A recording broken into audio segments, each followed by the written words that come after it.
Oh, howdy all, grab yourself a beer, it's time for some Path of Exile discussion. Today I want to complete a series looking at the 40 challenges in the Ultimatum League and going through the 13 that I feel are the hardest. So these are the 13 that you'll need to do 9 of if your goal is to achieve 36 out of 40. And if you're going to go for 40 or 40, you got to do them all. You can't skip any of these. If you're looking for the 14 challenges I consider the easiest, then in the description of the video below, you will see a link to the guide to 12. And if you're looking for the 13 challenges I consider to be the intermediate challenges in this league, then my guide to 24, also linked in the description of the video below, will cover those. So firstly, we're going to look at Betrayal Targets. Now, defeat Betrayal Targets requires quite a bit of knowledge of how Betrayal works as a system. Fundamentally, you will need to run multiple Catarenas in order to achieve this goal. You'll need to do at least 3 Catarenas, and probably I think most players are going to need to do 4 or 5 of them. Additionally, you're not just going to be able to bum rush 4 Catarena either. You're going to need to do considerable messing around. So let's just go through the wording of this, because the wording of this is very important and very, very deceptive.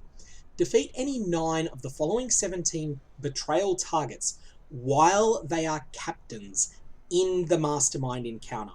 So, while they are captains, captain means that they have 3 stars on the Betrayal system. In the Mastermind encounter, you will only face the 4 leaders of the safe houses.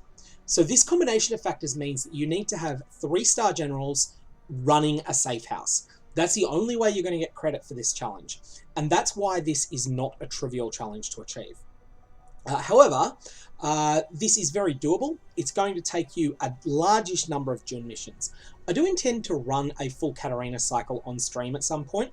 It's something I will put on YouTube rather than Twitch, because I think it's something that's a bit instructive, it's useful, it's something people might look to search for in the future.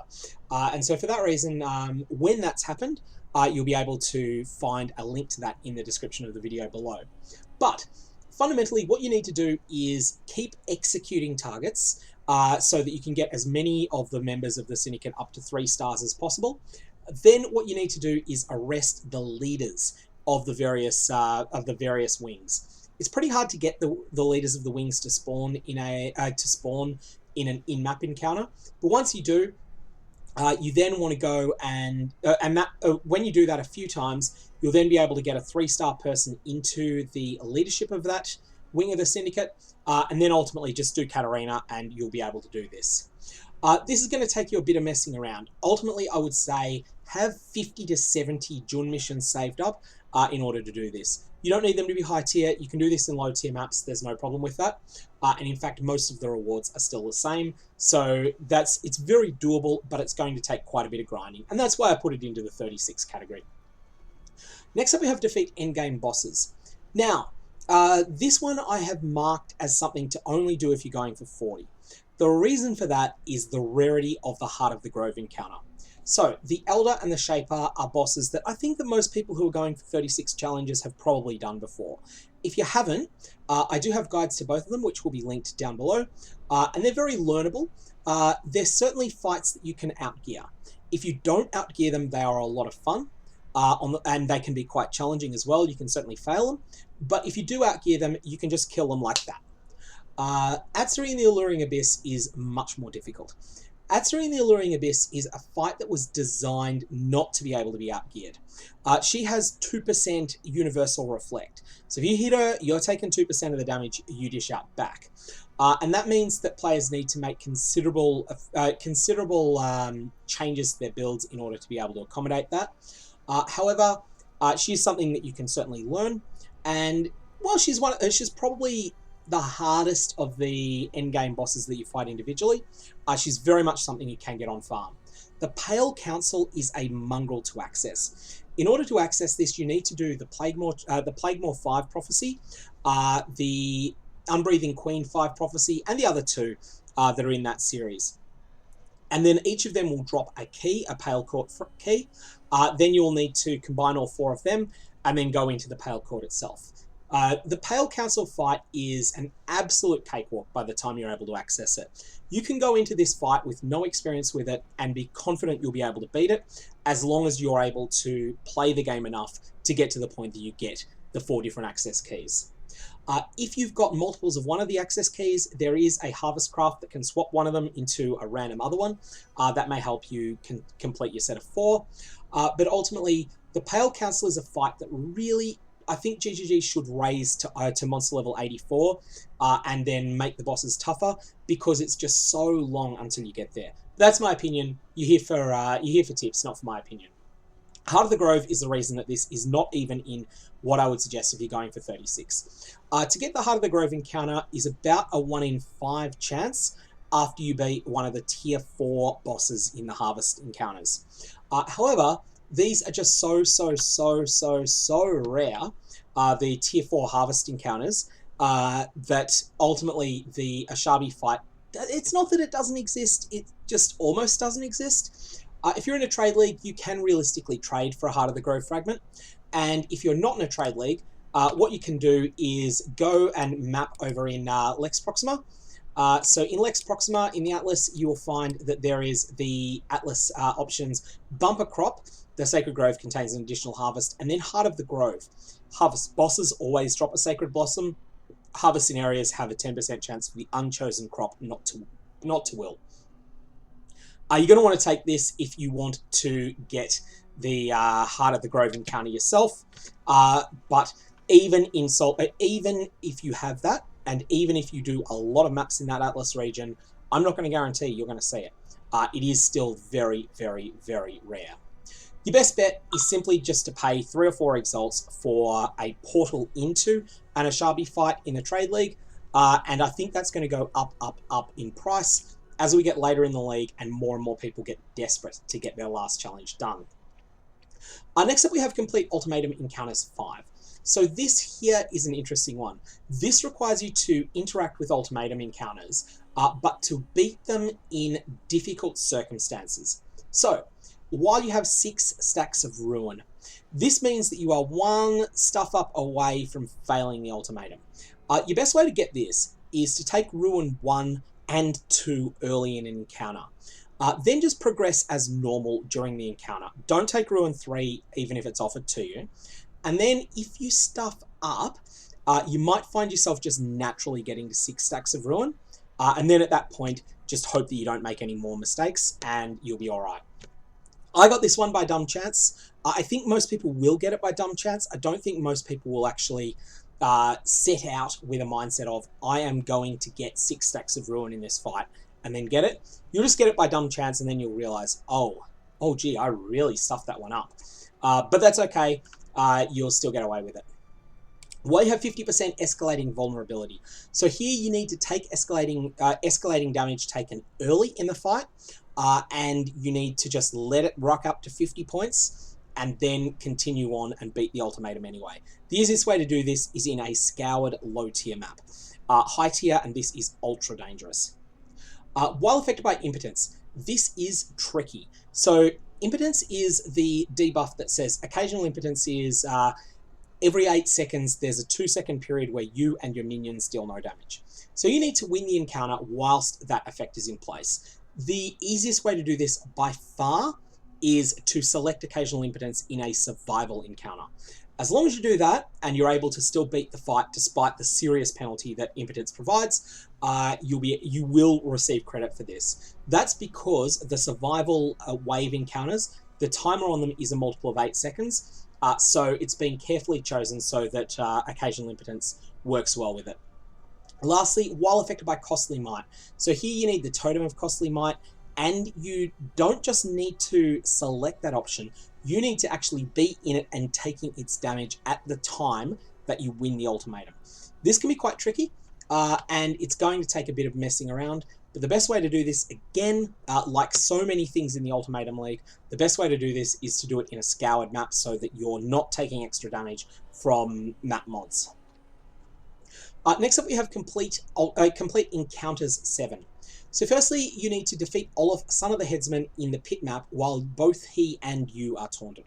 So firstly, for you to become taunted, you need to wait for him to cast Enduring Cry. And then you need to be in point blank range when he does that, so that you become taunted by it. Alternately, he has another effect that casts a taunt as well, I believe, that is long range. and when you suffer this taunt, you will get an obvious notification on your screen. It's not something that flashes up or anything like that, but it's there. What you want to do in order to achieve this is you want to taunt him for a long term as soon as you've become taunted, and then you want to kill him using an attack that has Culling Strike linked to it. Culling Strike support is very important for all of these precision boss kills, and you'll be able to do that with no problem. This is one of the easier ones if the enemy is able to be, when the boss is able to be culled. As long as you are taunted, you then react by taunting him, and then you kill him with something with Cull. Tyrant in Colonnade map, while both he and all players are affected by Molten Shell. Note that this is all players. This becomes harder if you have more players in the zone. Your best bet here is just simply to find the Tyrant in the map, Tyrant in Colonnade map, get to him. Now, he casts Molten Shell multiple times during the fight. You're just going to want to wait until he casts it, then immediately do devastating damage to him at the same time as you casting a Molten Shell on yourself. You may not use Molten Shell on your character normally, but if you use Molten Shell in conjunction with increased duration, you'll be able to do this one just fine. Defeat the Primal One in the Thicket map while he's using his Repeated Sunder skill and without being hit by Sunder. So you need to go close into range to the Primal One in order to bait him to use the Repeated Sunder skill. Then you need to very quickly back out. Once you back out, he'll animation lock into the Repeated Sunder skill, and then all you need to do is just kill him from long range. Again, this is probably easiest to do if you drop a decoy totem at the start of the fight, get the boss wailing on the decoy totem, bring him down to under 10%. Then when you're able to actually trigger the Repeated Sunder skill, then and only then do you hit him with Culling Strike. Lastly, we have defeat Ultimatum Unburdened Flesh after activating each of her 4 portals in an area level of 81 or higher. So firstly, this needs to be an Ultimatum's Charged Breachstone, I believe it is, the one that's had 2 additional levels. Maybe it's Enriched. It's got to be either a tier 2 upgrade or a tier 3 upgrade to be area level 81 or higher. So I think it may be tier 2 may actually be Enriched. So Enriched Breachstone or Pure Breachstone will be 81 or higher. You'll need to start the Ultimatum fight. Now, the portals. One of them spawns very quickly. The other ones spawn after about 30 seconds, and each one of them will continually disgorge monsters. What this means in practice is you need to keep Ultimatum alive a long time in this fight, and that is the tricky part of this encounter. You need to keep Ultimatum alive while you are able to set off all 4 of the portals, which I believe takes 100 seconds. 10 seconds for the first, 40 seconds for the second, 70 for the third, 100 for the fourth. Then, once you've dodged all of Ultimatum's attacks, or not necessarily all of them, but enough to stay alive, you will then be able to focus on dealing damage to her, but you need to set off the 3 portals first. This is not an easy encounter. This is not an easy encounter at all. Next up, we have defeat the Trialmaster. So the easiest way to get a Trialmaster fight is to run tier 14, 15, or 16 maps and scour them.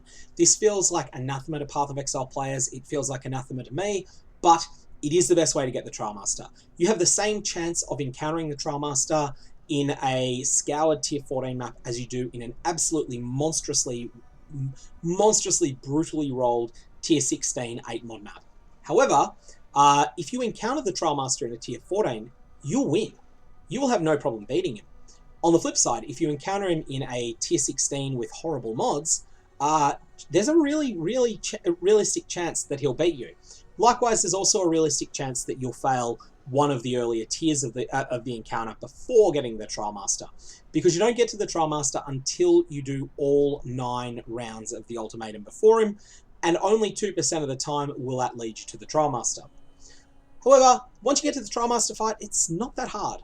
The Trialmaster doesn't have all that many hit points. It feels like a normal map boss in terms of hit points. Has a couple of nasty skills, but nothing that is too overwhelmingly dangerous. Next up is defeat the Maven. So this is one of those encounters that is very, very, very difficult until you learn it. And once you learn it, it's pretty doable. You'll notice I haven't done it yet. That's because I'm on a character that's absolutely terrible for the Maven. And that's because the Maven fights, the fights where you are fighting the Maven herself, not fighting the nucleus of the Maven, but fighting the actual Maven herself, are absolutely brutal if you can't kill the Maven within about 25 seconds. If you can't phase those fights within about 25 seconds, then you'll get absolutely overwhelmed by all of the various void zones that she'll fire projectiles at you, that when they hit you, they will leave a void zone on the ground. They're much harder to manage than the Shapers ones, although they're a similar mechanic, and as a result, you can very easily just lose control of the arena. My current character cannot beat the Maven. However, it's something that any character that can do more than about 1.3, 1.5 million Shaper DPS will be able to beat the Maven just fine. And then, you'll also get your 2 passive points for doing it. Lastly, because bosses can be pretty hard, if you just absolutely cannot beat the fight, there is no shame at all in just getting an experienced boss killer in, if you're in the trade league, to say, hey, here's a bit of reward for you, kill a Maven for me. And then you'll be able to get the credit for this challenge. You do need to be in the zone at the moment that the Maven dies, but that's very doable. If you want a guide for the Maven, there are several of them that are online. I believe it was Zizaran that had one of the best ones. So Twitch streamer Zizaran, who has a really good YouTube channel as well, has an excellent guide to the Maven. Covers things like the memory game, covers things like void zone control, but fundamentally, whilst you can attempt fights like the Shaper, the Elder, and even Uber Elder with less than 1 million Shaper DPS, the Maven is much more of a hard DPS race, and you will need around 1.3 million in order to be able to have the fight be manageable. So next up we have Ultimatum Encounters 7. This is all about inscribed ultimatums, and you can't do these in low tier maps.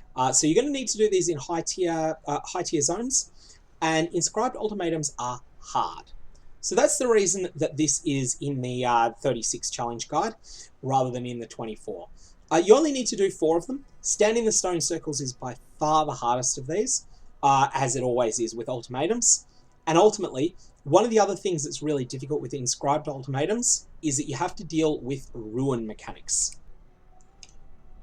Ruin can be really difficult to manage in these inscribed ultimatums because you can just lose control of the arena and get absolutely swarmed. You're focusing on not dying, and while you're focusing on not dying, Phantasms with Ruin procs or Ruin 3 Spellcaster Ruin mobs, these stack you up to 7 quickly and you fail.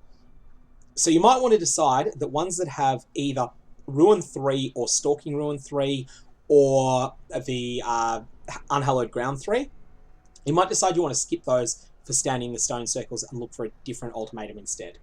Ultimately, I think you'll find that Protect the Altar, Survive, and Defeat Wave of Enemies are all very doable. Standing the stone circles, much harder. Next up we have Atlas Exploration, which is a straight up grind.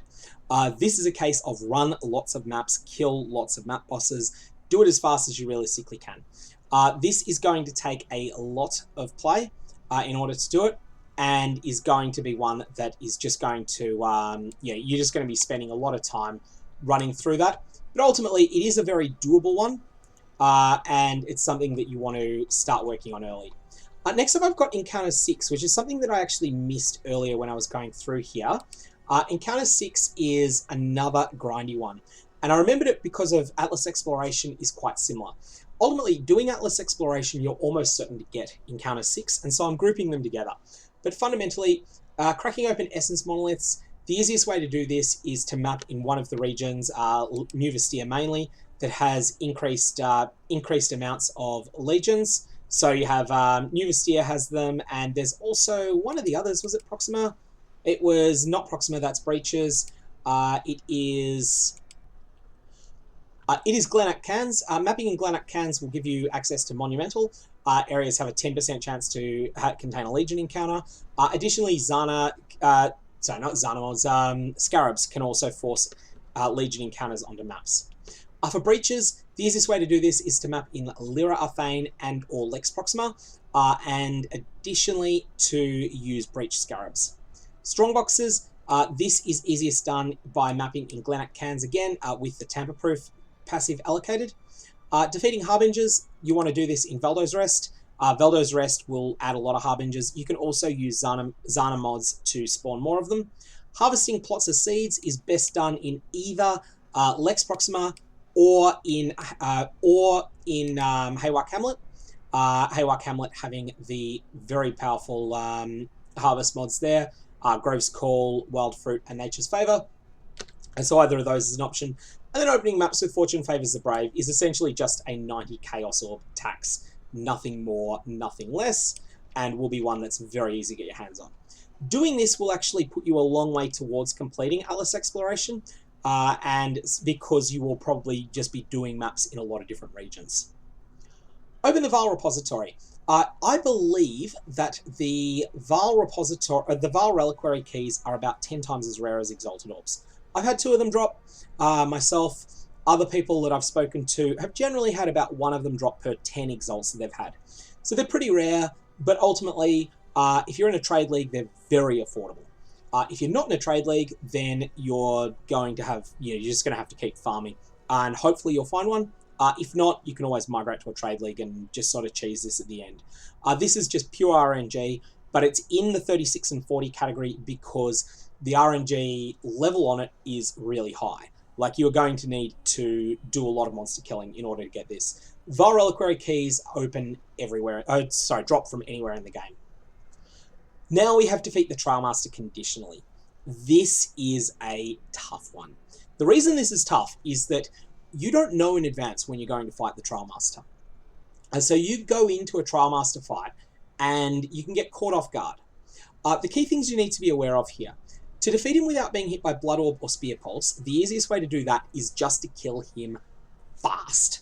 Like, just blitz him down inside 3 seconds if you can. That said, I didn't get hit by Spear Pulse the last time I fought the Trialmaster, and that was a long fight. I did not have very high damage. I think I took about 45 seconds to kill him, and even in that time, I wasn't hit by Spear Pulse. Was just able to dodge out of the way of it every time it came down. That's easy to dodge. It's not that dangerous. Blood Orb is something that will spawn when he's been around about 30 seconds, and that seems like it's something that the easiest way to avoid being hit by that is just kill him fast. To hit him, to collect all of his hostile currency, there comes a point in the fight where he will sort of he'll freeze everything, and then he'll summon an amount of like currency orbs that will appear on the ground. The key to this phase is movement speed. You really want to be moving fast. It's much easier to do it on a Raider than on any other character, or a Pathfinder for that matter, but it's all about moving fast in order to be able to do that. The hard part here, though, most people are able to get parts 1, 2, and 3 pretty easily. The hard part is defeat the Trialmaster while affected by Trialmaster's tether and without any player being hit by the Trialmaster's heart. This absolutely requires you to have a long-range way of killing the Trialmaster. The best way to do this is to wear a set of gloves like Southbound that prevent you from killing enemies with hits. Then, what you need to do is get the Trialmaster down to 0 health, to 1 hit point, and then at that point, you just need to wait. It is 50 seconds after the Trialmaster encounter starts that he casts Trialmaster's Tether. Once he does that, don't move at all, just kill the Trialmaster from range with whatever skill you've got. An unlinked Reap will do the job, or at least link it to Culling Strike if you need to. But that will be enough, that will kill him, and that will grant you credit for this. It's definitely the hardest though, because you need to prolong the fight for 50 seconds, and then once that 50 seconds is over, you need to basically insta-kill the Trialmaster. So that's the trick to that one. As you can see, I haven't done it myself. I probably won't because I'm going for 36 this league rather than 40. Deadly Encounters. Deadly Encounters is one that I'm suggesting you only go for if you're going for 40, and this is hard. This is hard boss fights. Remember that you can do all of these transmuted and just sort of use alteration orbs until you get them to be perfect. But the first 4 are all very doable. The difficulty is all the last one. The Feared is obviously the hardest Maven invite by a long way. It's the hardest fight in the game. And adding monsters have 100% increased area of effect makes a number of them much more deadly. So let's go through the effect that has. Firstly, Atzuri is already a Wrecking Ball. She's much more of a Wrecking Ball when her spells all have 100% increased area of effect. Atzuri is public enemy number 1 if you're going for this challenge. Secondly, you have the Shaper. The Shaper isn't that bad except for his Void Zones. His Void Zones end up covering, like they've got a 40% larger radius, so 100% increased area. That's pretty scary. Third, you have the Elder. The Elder, the real danger is his Slam. The Elder's easy to lose track of because you think, oh, he's not that bad. He's the weakest of the 5 bosses. Why do I care about him? But with 100% increased area of effect, his Slam is suddenly really, really deadly, and it can catch you totally off guard. Additionally, he has all of his other abilities as well, so yeah, that's kind of nasty. Chayola is not much different with 100% increased area of effect. You never want to be that close to a Cycloning Chayola, whether there's 100% increased area of effect in play or not, so that doesn't really matter that much. And then there's then there's Chayola's projectile attacks, which are a little bit harder to dodge, but not all that bad. Then you have the Synthete Masterpiece, which I think is the monster in the Feared encounter that players have the least experience with. Again, Synthete Masterpiece will leave bad stuff on the ground, and also has a number of other nasty abilities. Ultimately, the best way to do the Feared, with or without 100% increased area of effect, is to just go overwhelmingly all out on max damage. And that is the trick most people are doing to achieve this goal. It is to go into the Feared encounter with so much damage that the bosses just basically fall over dead. Now, if you're in a trade league, the easiest way to do this is simply to pay someone else to do it for you. And there's plenty of people who will do that. For a couple of exalts, you'll get your credit for this very difficult encounter. If you're in solo self-found, you're going to need to do it yourself, and I suggest doing it on a Glass Cannon build character.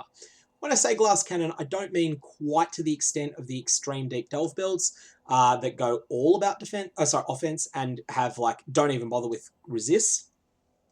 You still want your basic defenses in play, but 4,000 life is enough. Then you'll survive the incidental hits, you'll die to the big hits, but ultimately you then will kill the bosses faster so that you don't lose control of the arena. Last up, we have complete Endgame Grinds, which is also in the only bother with this if you're going for 40.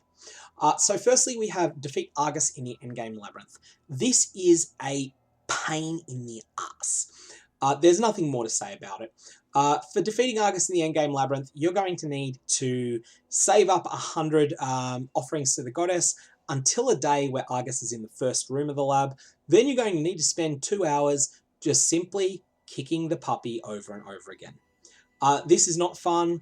This is not good gameplay. It's a terrible challenge and it shouldn't be here, but that's what's there. It is far easier than the other options though. Completing delve encounters at an area level of 80 or higher in the Azurite mine.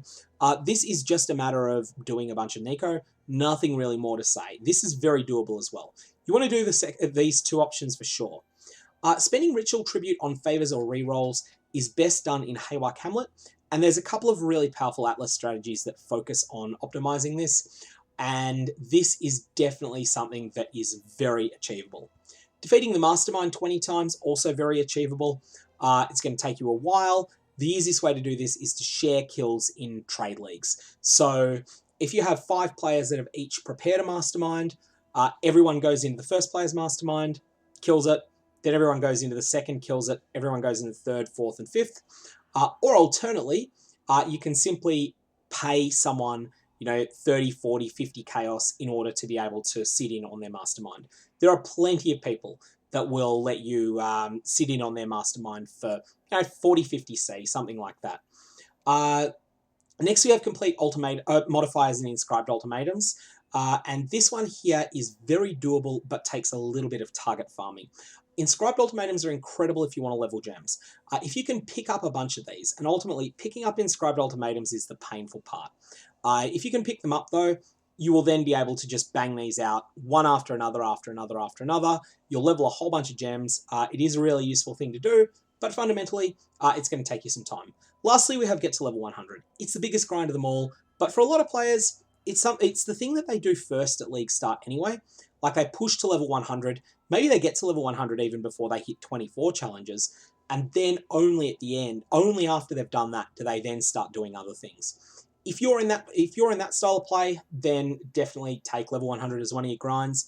I have never had a level 100 character, and I've not really even considered it because diminishing returns are so extreme on like the amount of effort required to get one more passive point and 12 more base life is so enormous beyond about level 96 that often you can just spend the time better investing in your character in other ways. However, there are some safe ways to get level 100, and the safest of the lot is either Chayula's Pure Breachstones in an experienced group, or doing Legion 5-way fights in an experienced group.